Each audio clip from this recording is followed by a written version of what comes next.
dikenai tindak pidana lain, yaitu tindak pidana menghasut, pasal 160 KUHP yang sudah ditentang juga oleh Abdul Fikar Hajar, ahli hukum pidana.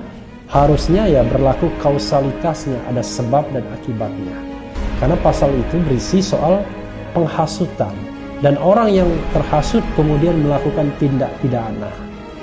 Kalau ini rasanya tindak pidananya kan tidak ada. Yang ada adalah sekali lagi pelanggaran administratif, pelanggaran protokol kesehatan yang menurut Prof. Mahfud MD Menko Polhukam tidak bisa dipidana. Jadi pasal 160 yang ancaman hukumannya 6 tahun itu juga rasanya ya dari perspektif saya juga mengada-ada.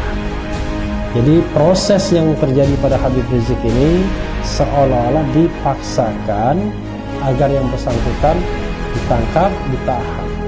Dan proses penahanannya itu ya sedikit mempermalukan juga, karena pasti menggunakan rompi tahanan dan diborgol.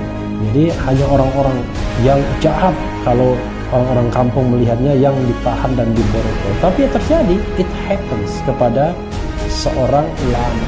Ya terlepas kita tidak suka misalnya dengan Habib Rizik yang penampilannya meledak, tetapi dia adalah seorang ulama yang tetap banyak pengikutnya yang juga kita harus hormati. Terbukti ketika yang bersangkutan pulang dari ya semacam apa ya istilahnya uzlah di Arab Saudi, ada ratusan ribu, bahkan ada yang mengatakan jutaan orang yang menyambutnya di bandara Soekarno-Hatta.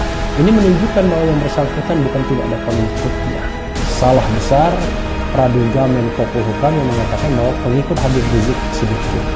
Dan ketika diperlakukan tidak adil, bukan tidak mungkin dia akan muncul terus sebagai tokoh yang akan membesar, terus membesar. Jadi sobat era sekalian, tidak bisa dibungkiri ya, proses hukum terhadap Habib Rizik ini penuh dengan nuansa politiknya, penuh dengan nuansa non-hukum yang harusnya tidak boleh dalam melakukan proses penegakan hukum. Toh kalaupun dianggap sebuah pelanggaran tersebut bisa direkonsiliasi. Pertama, diperingatkan, tanpa diperingatkan pun ternyata Habib Rizik sudah membatalkan semua kegiatan yang pastinya akan mengumpulkan banyak massa dan potensial melanggar protokol kesehatan. Ini sudah dibatalkan semua. Dia umumkan dalam pidato peringatan 212 yang juga saya hadir secara virtual, tapi hadir di tempat yang berbeda dengan Habib Rizik menyampaikan pidatonya. Dan dia juga patuh membayar denda 50 juta rupiah, denda terbesar yang pernah dikenakan kepada kerumunan. Jadi apalagi? Bahkan dia harus kehilangan pengawalnya 6 orang yang hingga saat ini masih misteri apakah dibunuh, dibantai, ataukah karena tindakan pembelaan diri oleh aparat keamanan. Jadi sobat era sekalian, banyak sekali perlakuan tidak adil terhadap Habib Rizik ini. Dan sayangnya penegak hukum sepertinya sudah menarget bahwa keberhasilan menahan Habib Rizik itu adalah seperti keberhasilan tugas seorang aparat keamanan yang bertugas di Polda Metro Jaya. Kalau itu yang terjadi ya tentu menyedihkan.